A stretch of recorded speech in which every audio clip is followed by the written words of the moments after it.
उन्हाळा म्हटलं की जेवणात काहीतरी आंबट गोड खावंसं वाटतं आणि उन्हाळ्यात कच्च्या कैऱ्या म्हणजे बातच वेगळी.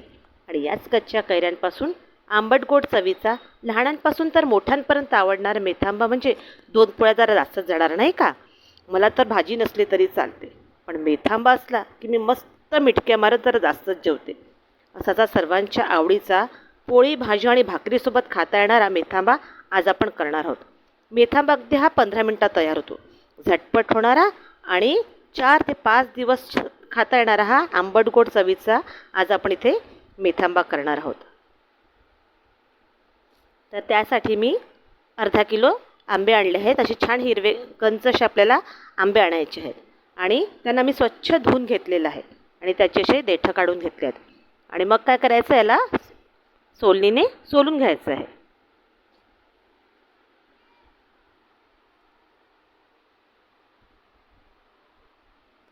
सर्व आंबे सोलून झाले की त्याचे असे छोटे छोटे तुकडे करून घ्यायचे आहेत. आपल्याला लांबोळके पण तुकडे करता येतील किंवा छोटे पण तुकडे करता येतील. हे खूप छोटे छोटे असल्यामुळे तुकडे छान झटपट पण शिजतात. बघा असे छान आपल्याला पूर्ण असे आंब्यांचे असे तुकडे करून घ्यायचे आहेत. बघा हे पूर्ण सगळे तुकडे झालेले आहेत आंब्यांचे. आता आपल्याला काय करायचं आहे, एका पॅनमध्ये थोडंसं तेल घ्यायचं आहे. तेल गरम झालं की त्यामध्ये तमालपत्रे टाकायचे. 2 तमालपत्रे टाकले आहेत मी. मग अर्धा चमचा मोहरी टाकायची. मोहरी तडतडली की त्यामध्ये थोडंसं जिरं टाकायचं आहे. अर्धा चमचा जिरं टाकलेलं आहे आणि 1 चमचा आपल्याला पूर्ण सोप टाकायची आहे. सोपमुळे काय होतं की मेथांब्याला अशी मस्तपैकी छान चव येते. सोप टाकली की त्यामध्ये आपल्याला अर्धा चमचा मेथी टाकायची आहे. मेथीचे दाणे टाकायचे आहेत. मेथीचे दाणे हे जरा उशिराच टाकायचे. का बरं? कारण जर आपण अगदी सुरुवातीलाच मेथी दाणा टाकला की कशी त्याची अशी कडवटची चव येते, म्हणून मेथी दाणा हा जरा नंतरच टाकायचा आहे. मग मी अर्धा चमचा त्यामध्ये ओवा टाकलेला आहे आणि त्यानंतर आपल्याला कलोंजी पण टाकायची आहे. कलोंजी मी विसरली आहे. हां, आणि मग 1 चमचा मी त्यात तिखट टाकलं आहे. तिखट वगैरे सगळं भाजून झालं की त्यामध्ये त्या आंब्याच्या आपण ज्या फोडी केल्या आहेत त्या टाकून छानपैकी असं मिक्स करून घ्यायचं आहे.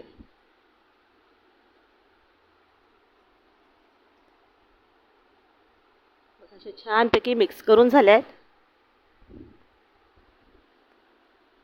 आता हे आपल्याला शिजवताना थोडं करपू नये म्हणून काय करायचं, आपल्याला यामध्ये अगदी थोडं पाणी टाकायचं आहे. खूप जास्त पाणी टाकायचं नाही आहे.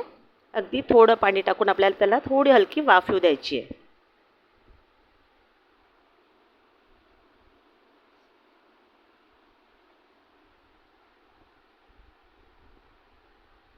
झाकून ठेवूया याला.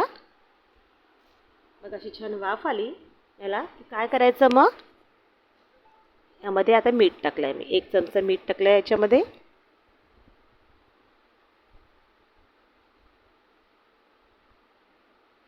आणि फक्त 2 सेकंदासाठी झाकून ठेवायचं आहे. त्याच्यात मी हिंग विसरली होती, हिंग टाकलेलं आहे. आणि 1 वाटा आपल्याला गूळ टाकायचा आहे. माझे हे आंबट नव्हते जास्त आंबे, त्याच्यामुळे मी 1च वाटी गूळ टाकला आहे. जर तुमच्याकडे आंबे असतील आणि ते जर खूपच आंबट असतील तर थोडं जास्त गूळ टाकाल. आणि गुळाचं छान पाक होतपर्यंत याला आपल्याला छान असं मऊसूत शिजवून घ्यायचं आहे. हे बघा मस्त शिजत आले आहेत.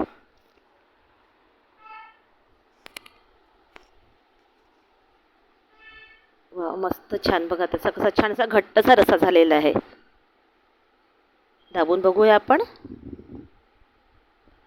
मस्त छान मऊसूत शिजला आहे आंबा. आणि हा जसा जसा रस्सा घट्ट होतो, हा थंड झाला की रस्सा अजून घट्ट होतो, म्हणून याला खूप जास्त शिजवायचं नाही आहे. थोडं हलकं पातळ असेल तेव्हाच आपल्याला गॅस बंद करून घ्यायचा आहे.